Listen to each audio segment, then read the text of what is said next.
Musk in talks with investors to join his bid to take over Twitter. I hope he do something, 'cause Twitter is just ridiculous for normal people who's just trying to be active in the discourse. Well, before we get started, go ahead and hit that like button, share this out so we can get this information out. Subscribe if you're not already a subscriber. Hit that alarm bell so you know when I'm putting out new stuff. Also, check out my link tree in the description. There's a link to my Patreon where I talk about things I can't talk about here. Also has a link to my merch store where I have Let's Go Brandon t-shirts. I will not comply t-shirts, and probably gonna come up with some new Twitter, fun Twitter t-shirts soon. Also, check out my link tree for my mental health coaching and consultation page, where you can set up a session with me. If you suffer from any type of mental health issues, I can teach you coping skills and different ways to deal with and manage whatever you're going through. So, all right, let's talk about this news. Elon Musk, the world's wealthiest man, is reportedly in talks with investors about joining his bid to purchase the social media platform Twitter. A partnership could be announced in a matter of days, sources familiar with the matter told the New York Post. Musk initiated a bid to take over the social media giant earlier this week with an offer of $54.20 per share for all of Twitter shares, a bid worth more than $40 billion.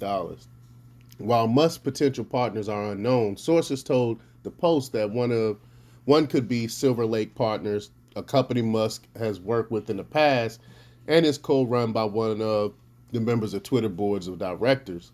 As the New York Post reported, one possibility, the source said, teaming with private equity firm Silver Lake Partners, which is planning to co-invest with him in 2018 when he was considering taking Tesla private. Silver Lake co-CEO Egon Durbin is a Twitter board member and led Musk's deal team during the 2018 failed effort to take Tesla private, sources said. Silver Lake declined to comment.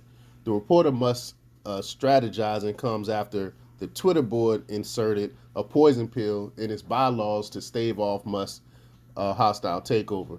I mean, it's terrible what they did. The Twitter board passed a shareholders' right plan on Friday that would allow board members to purchase additional stock at a purchase if a single entity purchases a total of at least 15% of Twitter's stock, as the Daily Wire reported.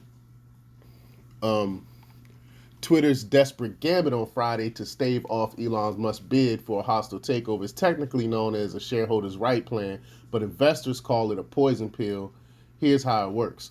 A poison pill allows other shareholders, but not the would-be buyer, to scoop up newly minted shares at a discount, boosting their investments while forcing the target to swallow economic poison by having his shares diluted.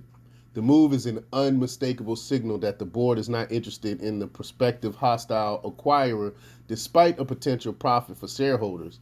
If the maneuver succeeds, shareholders are certain to flood the court with lawsuits accusing the directors of Twitter of breaching their fiduciary duties. I mean, I hope. I mean, I kind of hope that people take these shareholders to court, because they're supposed to put profits over everything else, and this is the exact opposite of what they're doing.